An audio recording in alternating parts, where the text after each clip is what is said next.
Hi everybody. So yes, here I am again in this topic of the four archetypes, and now comes the third, which is the magician. So in earlier posts I've spoken about the warrior, I've spoken about the lover, and now comes the third, which is the magician. I've been speaking about four archetypes that I use in my practice as a coach. I use them as a guideline for my clients that would like to practice vibrational alignment. And these four archetypes basically help people to put them in a different vibrational state, to cut loose from this negative space where you're perhaps coming from, to a much more positive place, and a place where you can start to draw in the things that you really would like to have in your life. So the magician is the third in line, and I started with the warrior because people often need a little punch. They need a little more power and energy to cut free from, where they're stuck at, and that comes with passion, with energy, with bravery, with boldness, all the aspects that a great warrior embodies. And then I went on to the lover because often when we are in that fierce soldier mode, we tend to lose sight of that softness within us, the softer side, this feminine part, the compassion, the higher purpose, coming from a place of service and not just the me, ego, selfish place. So yeah, just to balance it all out, it's a great way to then shift back to a place of love and a softer side. So moving on from the lover now to the magician. The magician is also a very powerful character. You can go back in time and look at the great magicians of our time, like Merlin, and all these wizards, in storytelling. But even in our daily lives, if you look around, we have modern alchemists or wizards, I would say, because if you really take an alchemist and ask yourself, what does an alchemist have? What makes you an alchemist? Sorry, an alchemist is basically, or a magician, a person that is able to transform, any situation or anything. You are a transformer.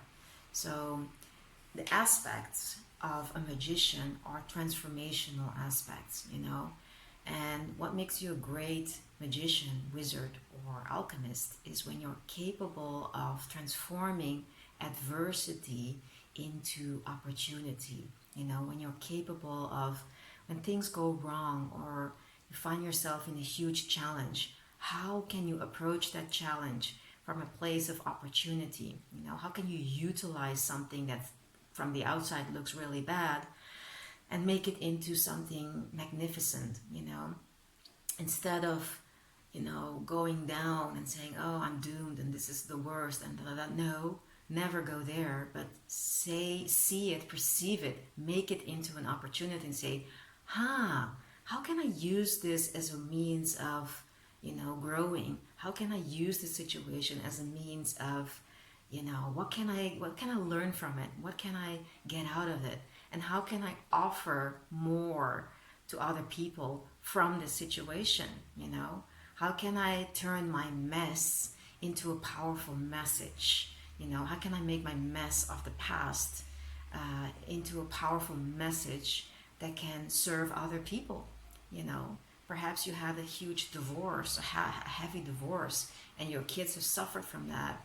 Now, perhaps you would like to offer other parents a great way of, involving their children in a loving way through the divorce or whatever. I mean, find the opportunity in the adversity.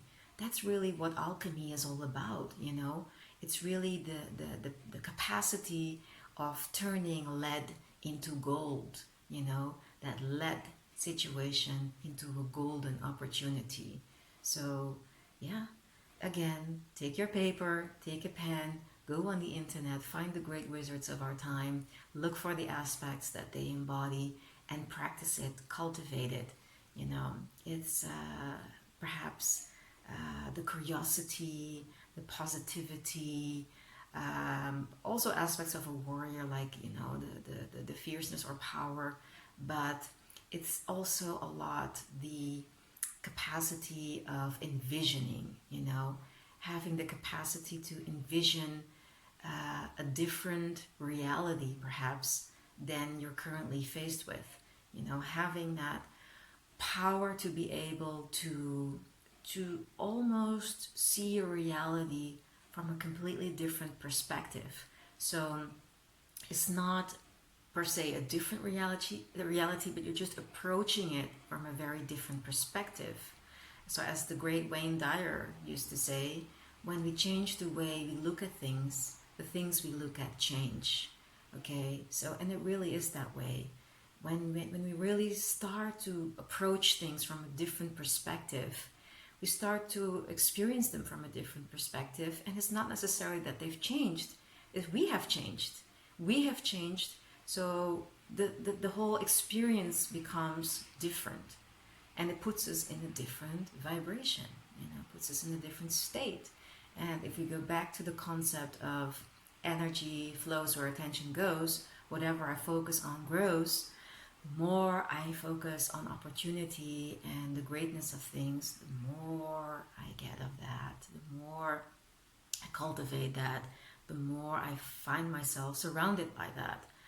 So I hope that this is also helpful to you, having arrived at the third archetype, the magician or alchemist. I hope that this is very helpful to you.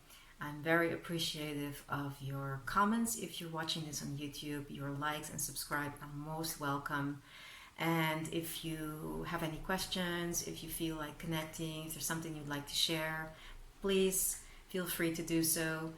You can soon find me at www.mi-lus, so that's me-lus.com. And you can find me on any social media. I'm on Facebook at Milus Transformational Coaching, or on Instagram from Milus with Love. So just feel free to connect. I love to hear from you. All right, guys, have a wonderful day. Mwah.